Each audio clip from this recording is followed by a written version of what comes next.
This is John Cola with OKRaw.com. Today I have another exciting episode for you, and we're coming at you from my backyard garden.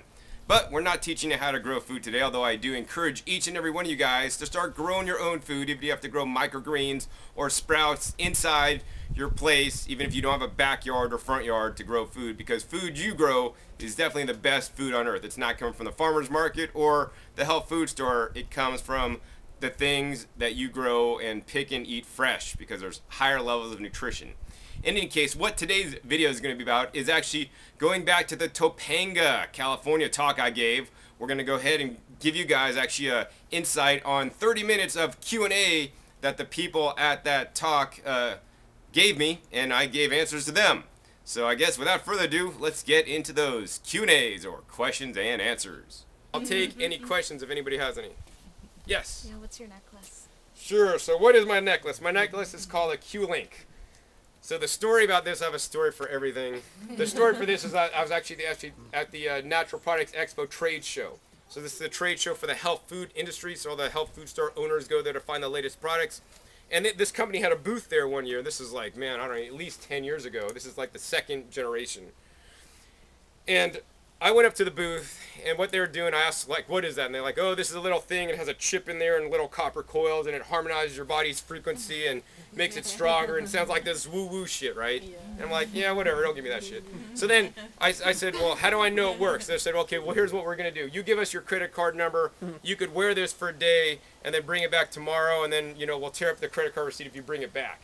And what we're going to do for you is that we're going to take your Carillion photograph before wearing it and then after wearing it. You guys all know what a Carillion photograph is?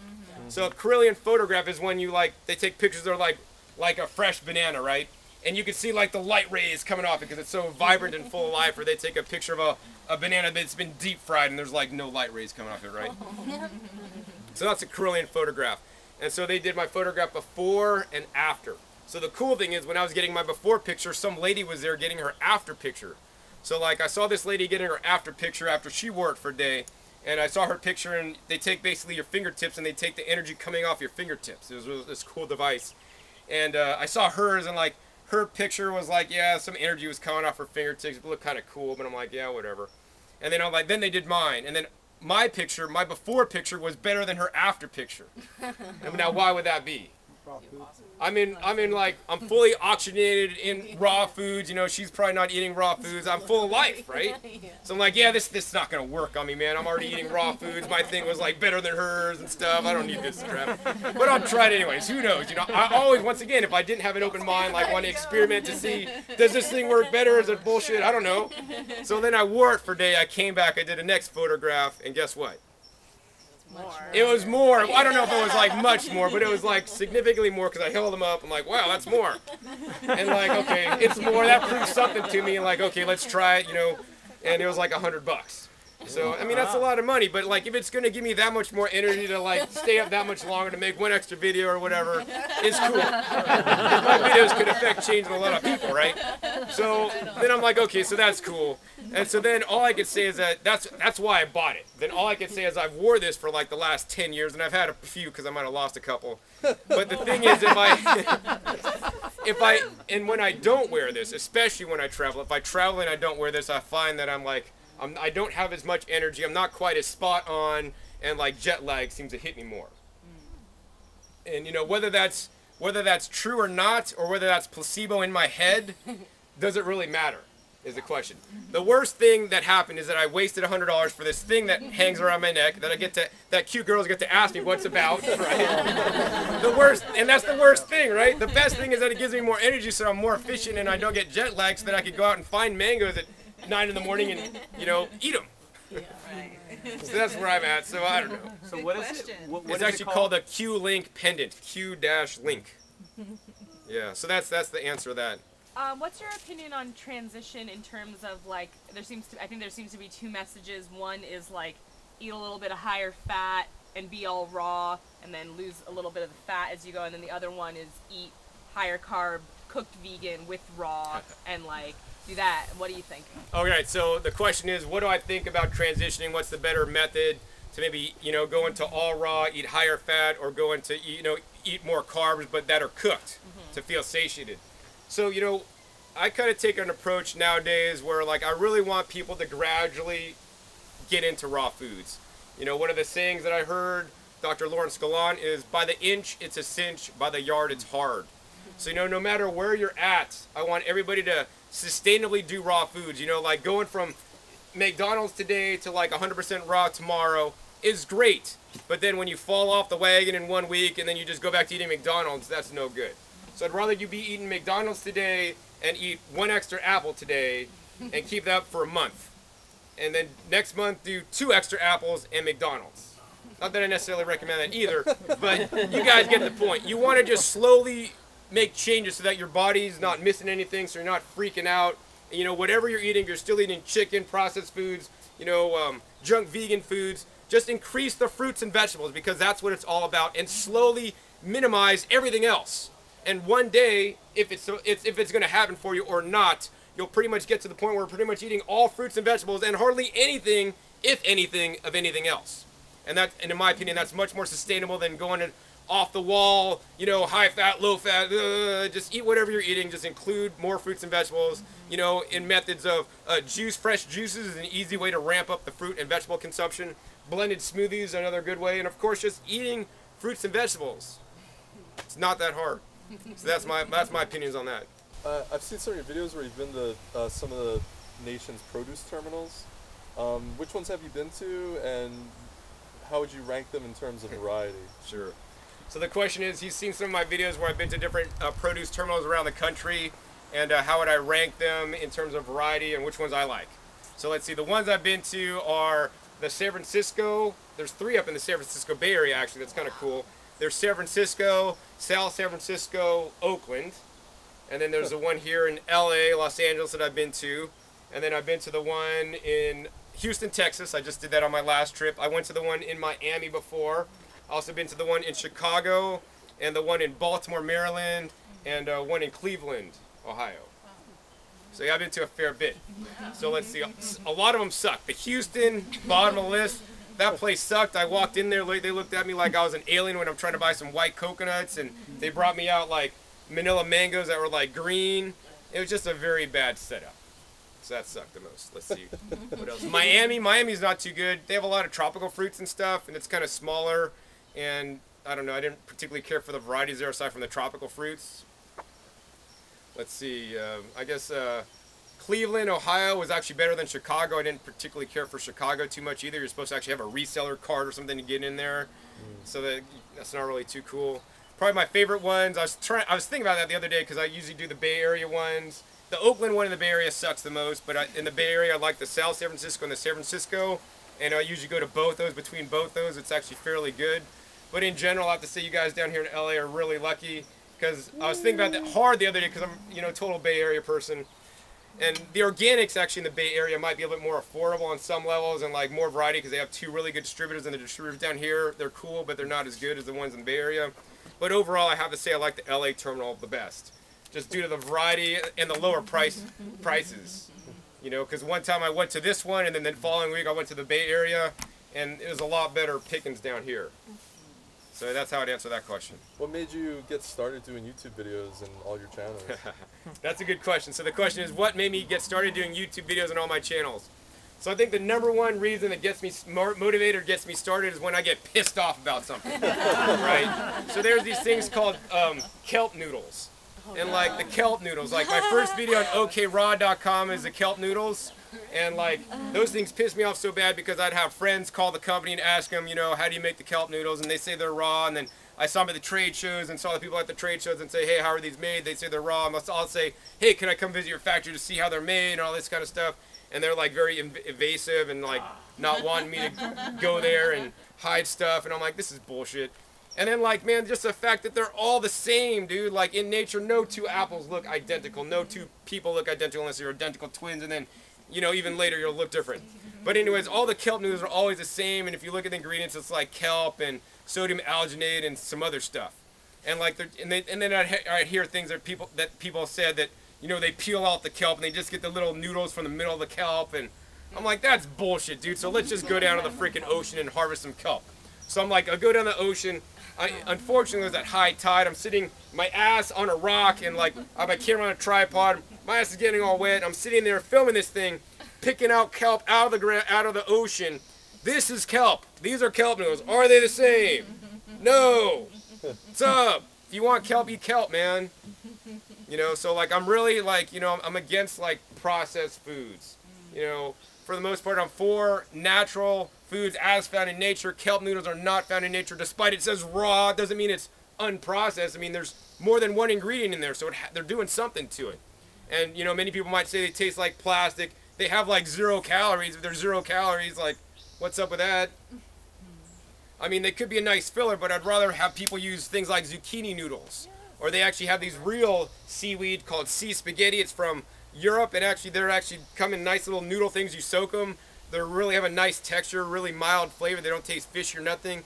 And they're real seaweed with, you know, nutrients from the sea if that's what you want to eat. Or just, you know, do some daikon noodles and soak them in water to take away that fiery heat. You know, so that's what motivated me to do that channel. And then I have my Discount Juicers channel. Somebody emailed me and said, hey, John, we got a cancer support group. Could you do a video for people with cancer? Or, you know, for juicing for cancer or something. So I did a video, my first video on Discount Juicers, where actually showing people about the juicer and how that works. And then I did my first video on growing your greens. Happened because I got pissed off because I was researching how to grow food in my home, at my house, and I saw these people down here in Pasadena called the Gervais family, and how they have some amazing, like 1/10 of an acre growing all their food in their backyard and even selling it to restaurants and all this stuff. I was like, man, that's really cool, man. But the problem was, like, they'll like show you what they're doing, but they're not showing you how to do it. Right. And I'm like, man, so I had to figure out how to do it. I'm like, man, I'm gonna just show people how to do it so that they don't have to like go through all the learning curves that I did. Thank you. And then I just like got into that, and then I really like showing people more than anything nowadays is growing food, because I think for me that's like my way to get the plant-based raw message out there, is because I could attract a lot of gardeners, because you know there's not too many gardeners that teach about growing food, nonetheless, that are raw vegan. So I attract just the normal mainstream people that want to get into this whole prepping movement, or they want to get into the self-sustainable movement, or they just want to get into the real foods movement, and I bring them in because of my videos. And then of course every single video guaranteed that I show on recipes on my Growing Your Greens channel is all raw vegan. But I don't stand out there, I'm a raw vegan, man, I'm not cooking my shit because it fucks it up. I'm saying, I'm just saying, hey, this is how I use my kale, man. I'm just juicing it, man. I'm just making a green smoothie. I'm just making kale chips. And, you know, then they start eating more of it, and it's pretty crazy. Some of the responses, like some of my videos, you'll see, like, John, I never eat greens before I started watching your channel, and now I went raw vegan because of you, and I lost 50 pounds and this and this. And, I mean, I'm really just reaching the mainstream crowd with the message, and I'm not like throwing it down their throat. I'm just saying, hey man, you guys could do this. This is how I use it, and then they want to do what I do because they just see me on YouTube all the time. So yeah, that's why I got started in you know the Growing Your Greens. So that's why all 3 of my channels started, yeah. And then I don't know, I like it. I got to do something with my time to stay out of trouble. Probably getting a lot of trouble. Haven't gotten a speeding ticket in I don't know, a lot of years, knock on wood. Not for you. Or any trouble with the law other than them coming to my house to find out that I'm growing vegetables in my bathroom. Are you really? Yeah, no, the police came to my house because I'm growing vegetables in my bathroom. Oh, Yeah, how many people saw that video? I gotta see A couple people. Yeah, I have a video on that actually. So Marijuana? Is it? yeah, I mean I'm using these $200 grow lights in my bathroom. That's what it is. Yeah, LED grow lights that normal people will not use $200 grow lights. Well, I got them for free. To grow vegetables in their bathroom. They'd be growing some other crop that's more valuable than vegetables. But people don't understand vegetables are really important, especially these vegetables that I'm growing that'll survive the harsh Las Vegas summer times when it's triple digits and freezing temperatures in the winter time. And grow year round into a tree that you could continually eat greens off of every single day of the year. What's the best one you're growing? What? What's your favorite That's thing the you're growing in there under the light? While I was propagating my purple perennial tree collards. And that's what you told them, right? Well, I wasn't there, unfortunately. My friend that's staying with me was there. And she told them we're raw vegans. We eat lots of fruits and vegetables. And they were kind of wondering why I have all these cases of fruits in my front room. They're like, are you guys selling this stuff? Running some, like, store out of your house? Whatever, How they get tipped off. yeah. What do you think about having too much oxalates? Too many of those bad things that are in like mustard greens and parsley and those. I'm sure you've heard that from all the people in the hygiene movement. What are your thoughts on that? So the question is, what do you think about plants that have too many oxalates?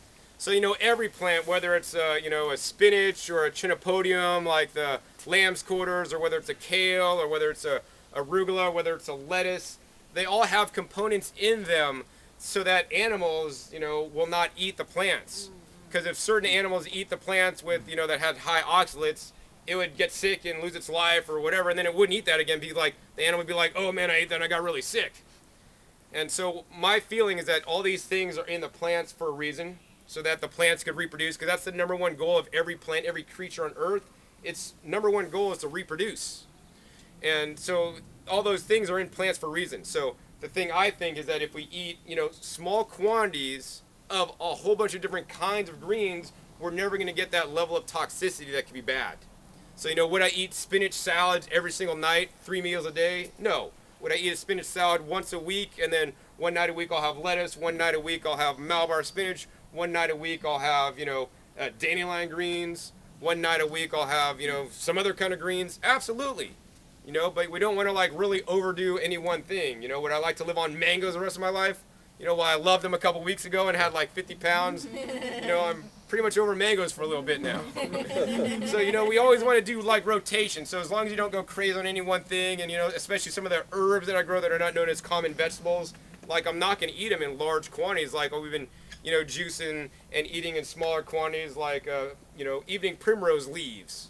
And that, you probably shouldn't eat in large quantities, but in small quantities, there's probably some mild toxins in there, but in small quantities, there's also probably some beneficial things in there as well. I mean, that's high in essential fats. They sell evening primrose oil. And if it's in the oil from the seed, it's in the plant too, in much smaller quantities. So, that's pretty much what I have to say about that. I mean, same with the goitrogenous things and kale and cruciferous things, Don't go crazy on kale, man. If you're making a juice, do kale one day, do,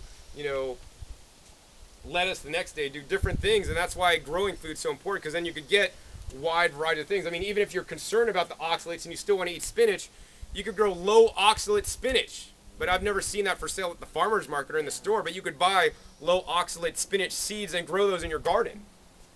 And that was in my seed catalog video that I had in my video where I talk about where to get those.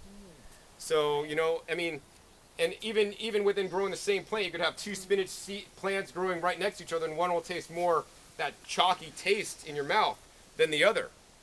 And, then you'll harvest off the one that has less of that taste. And I mean, every plant develops a little bit differently. Maybe based on how much it's been stressed out, what kind of nutrients are in the soil or whatnot. And I don't know. So yeah, get a variety. Don't make any one thing your staple. Always change, keep changing it up. And on the same token, with not making one thing a staple, I like to always switch the fruits up. So, I'm not eating 30 bananas today, 30 bananas tomorrow. I know imported bananas I rarely actually eat.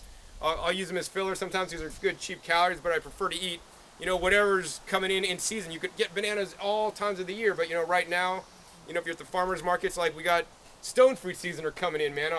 Saw, nectarines, peaches, and cherries coming in now.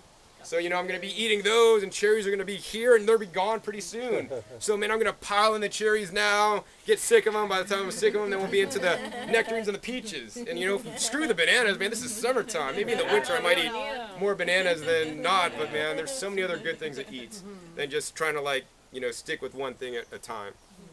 Yes? What is your perspective on calories? What's my perspective on calories? So my perspective on calories is that we need to get enough calories to survive for our level of energy expelled. And that's what it is. I mean, some people might say, oh, you need to eat 4,000 calories no matter what. I mean, that's cool. Everybody has an opinion. For me, I want to eat the amount of calories that my body needs. If I'm doing more physical activity, putting in gardens, lifting stuff, I'm going to eat more that day. And that's just kind of what I'm driven to do naturally without even thinking about it. I don't measure my calories. I don't measure anything. I just eat till I'm full and feeling happy. And I probably overate some of those mangoes last week because they were so good. It's all good. But yeah, that's what I think on calories. Yeah. How do you, since you travel so much, how do you maintain like consistent watering of all the different plants? And it seems like a chore. Like even if you have to work, you know, you're late for work. Oh my God, you gotta. It's tough. It's like, am I gonna be late for work, or am I gonna go water the garden? Yeah. So the question is, you know, how do I manage watering on my plants if I'm traveling? So I have friends and I have irrigation systems on timers. Mostly I have irrigation system on timers, and I try to get everything automated because it's just really easy. You could run a tube that's on an automated timer that could go on and go off automatically so that you don't have to show up and water. Some of the things I don't have on timer, so I have friends that are like helping me out watering and doing that. My goal is to get 100% automation to not have to depend on anybody. Yeah. And then I'll have a backup system for my automated system in case they fail. Since you've been doing raw since '95, you've probably met and befriended a lot of other raw foods to do the high-fat gourmet stuff. Are those people really doing that day in, day out? And also, especially the people who are like selling the maca powders, selling the raw candy bars or whatever, kale chips, are they living that lifestyle? So, you know, the only thing I could say, the question is, you know, since I've been into this a long time, I've met a lot of people doing a high-fat, raw diet and, you know, selling powders and whatnot. Are they really doing a raw-fat diet? And are they really, you know, eating the powders and all these things that they sell? You know, I could tell you exactly what I do. I can't tell you what everybody else does. I could give you my opinions on what they're doing. And, you know, I mean, I definitely think that there's people out there that eat a high-fat raw foods diet. You know, in my opinion, you know, it can work. It can work for you if you do it right, you know, but I personally don't think that's optimal. You know, I think that it's much better to do more high carbohydrate than high fat, you know, but it depends on the situation. Now, do I know that they're doing it, it's been working? I mean, I don't know if people like Gabriel Cousins or Brian Clement, I truly believe they've been doing a high fat, low fruit diet. You know, probably more, maybe even some cooked foods in there, but, you know, I'm highly confident they're doing it. Now, anybody else? I don't know. I mean, I know a lot of people in the raw foods that have been doing this a long time. They'll teach one thing and do another, and I can't obviously mention any names. So, you know, that's about all I could say about that. You know, I know what I do, and I know what I do works, and no matter what it is, I encourage everybody to experiment because, you know, just because one person did 80-10-10 or one person did high-fat raw foods and that's what they teach about, doesn't mean it's going to work for you. Try it and see what happens. You know, do an experiment. Do a 7-day experiment, 30-day experiment. And it's just an experiment. You can always change back to what you're doing, you know, to see what's going to work for you. I know it works for me. And as I said, it's, you know, 25% or less of my calories from fat. You know, when I got started into this, you know, I was higher. But, you know, now I've totally weaned down to being where I'm at now, and it feels great. And also, you know, fat is not fat. All fats are not created equal. You know, like extracted oil fat is not the same as like some nut fat, or nut fat's not the same as a water-rich fat like avocados, in my opinion. Right. You know, I'd much rather eat, you know, water-rich fats like avocados than nuts because they digest a lot better for me. Yes. Have you noticed any changes such as like mental clarity since adopting a raw diet?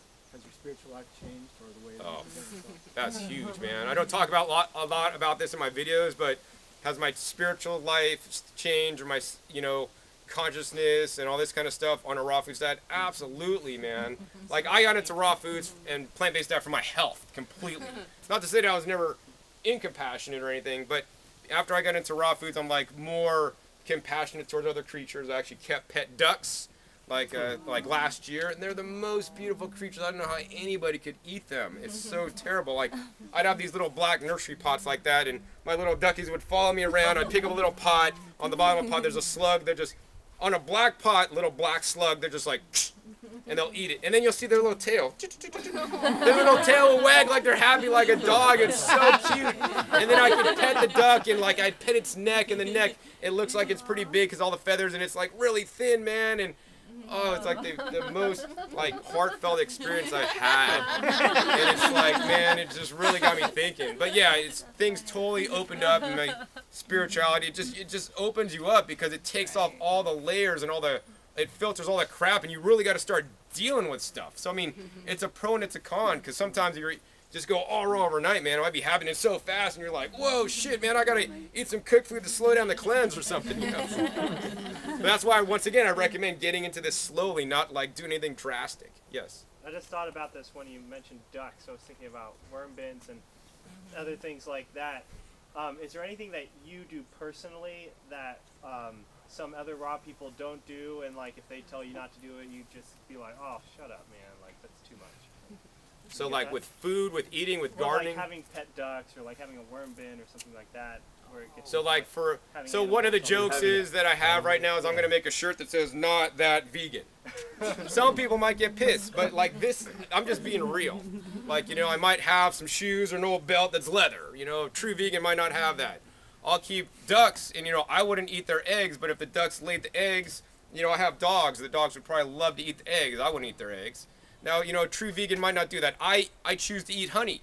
Some good locally grown honey from a farmer. One of these days I'll have my own hive and make my own honey and be totally compassionate to the bees, because I believe that, you know, the majority of the honey created nowadays is just crap honey. Number one, they're from enslaved bees. Totally agree with that.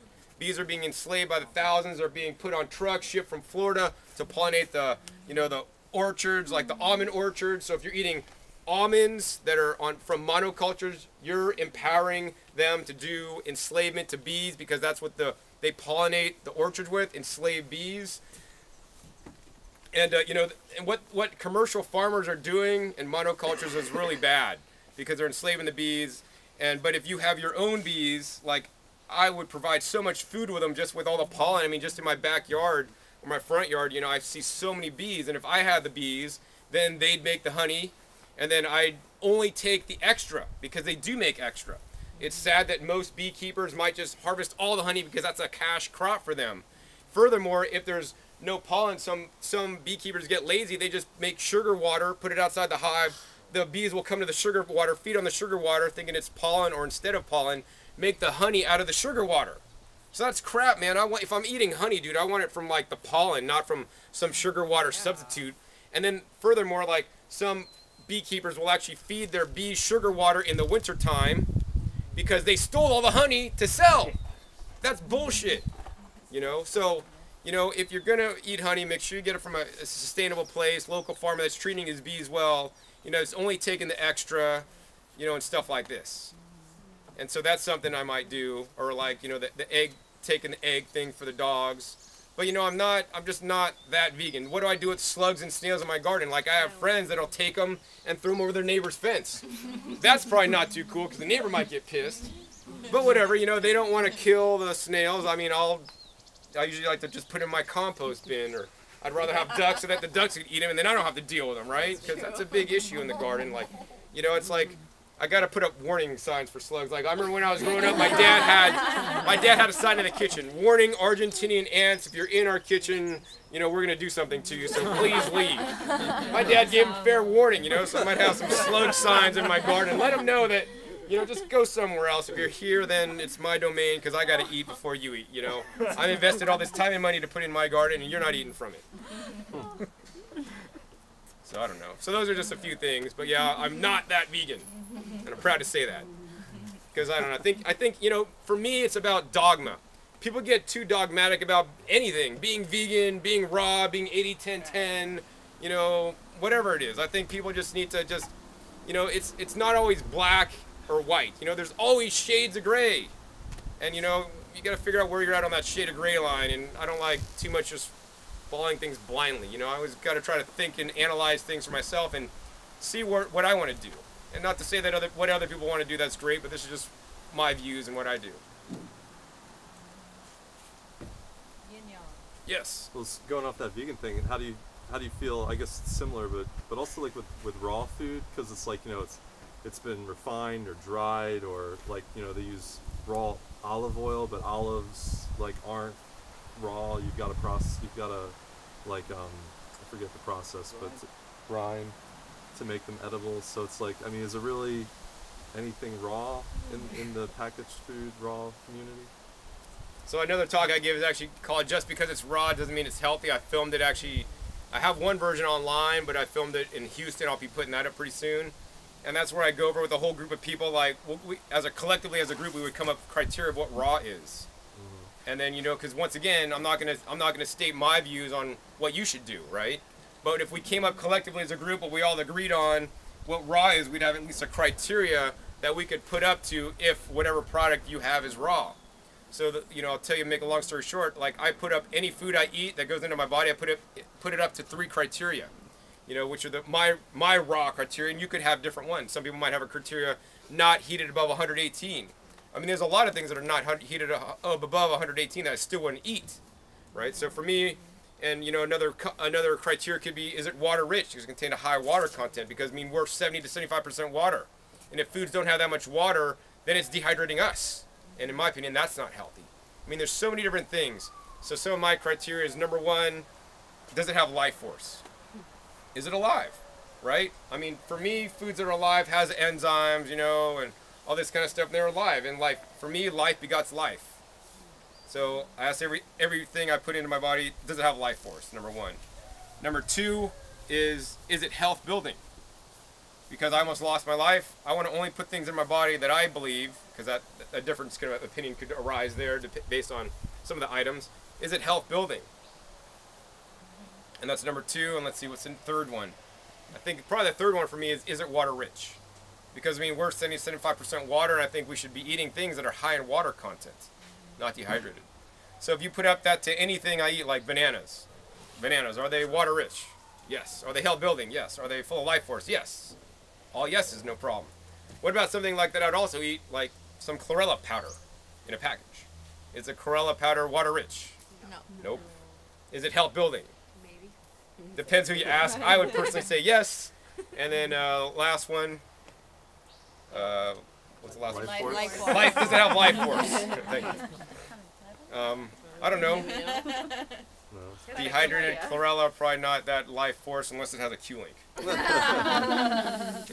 So, but I'd still put that in my body because, to me, the health building is a really big part of, why I do the raw foods, and I don't want to exclude things. Now, one of these days, I'm going to grow my own spirulina in a fish tank, which then would meet all those requirements because it'd be alive, it'd be water rich, and it'd be full of life force. I'm not there yet, but I'm going to do that one day. I mean, everybody needs to come up with their own criteria and what's important to them, and that's just my criteria. And I just want people to start thinking, because in our society, in my opinion, we're taught to follow instead of think. Oh, this is the book. That's what it says in the book. We're going to do what's in there. Question things, and try things for yourself and see what makes sense to you. And that's what I try to hopefully do in some of my videos. I really try to push people to think about things and make decisions based on, what they think is good for them. And I just want to try to get the information out there, and I'll share my opinions, of course. I'm not going to say what I'm doing is right. It's right for me. I don't know if it's right for anybody else. But this is what I found works for me.